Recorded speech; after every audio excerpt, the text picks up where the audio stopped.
আমাদের এলাকায় অনেক সুন্দর সুন্দর জায়গা, বাট আমরা কেউ খেয়ালও করি না। বাট গ্রামের দৃশ্য অনেক সুন্দর। ধান ক্ষেত সামনে দেখা যাচ্ছে। এই ধান খেতে কিছুদিন পর ধান কাটামারি হবে, কিন্তু এই জায়গাটার নাম হচ্ছে হাইয়ালাসালার বিল। এক সময় এই বিলে মানুষ মাছ মেরে খেত, কিন্তু এখন আর মাছ মেরে খেতে পারে না।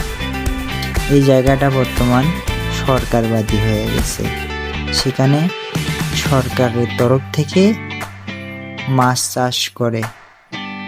এই বিলে আগে অনেক মাছ মেরে খাইত গ্রামের লোক, বাট এখন মাছ মেরে খেতে পারে না। কেন পারে না? বর্তমান এই জায়গাটা সরকারের আওতায় আছে। তো বন্ধুরা, এই হাইয়ালাসালার বিলে এক সময় অনেক মাছ মেরে খেতাম আমরা, বাট এখন কেউ খেতে পারে না। এই জায়গাটা এখন সরকার দখলে নিয়ে নিছে। সরকারের তরফ থেকে মাছ চাষ করা হয়। এই জায়গাটা অনেক সুন্দর এবং দেখতেও ভালো লাগে। রাস্তাঘাটগুলো, এই রাস্তাঘাট অনেক সুন্দর দেখার মতো।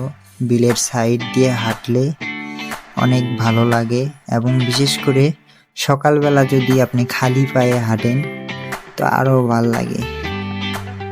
কিন্তু এই জায়গাটা এখন বর্তমান সরকারের দখলে আছে, আর আগে এরকম ছিল না। এটা বর্তমান খনন করছে, আগে খনন করা ছিল না। এখন খনন করার কারণে এখানে মাছ চাষ করা হয়, এবং সরকার থেকে এখানে আর গ্রামের লোক মাছ মেরে খেতে পারে না। পারে না, সরকার বিধি হওয়ার কারণে মাছ মেরে খেতে পারে না। যেহেতু জায়গাটা সরকারবাদী হয়ে গেছে, আগে তো ছিল মানে সরকার ছাড়াই। এখন এই জমিটা খাস হয়ে যাওয়ার কারণে গ্রামের লোকরা আর মাছ মেরে খেতে পারে না। আগে পেত, এখন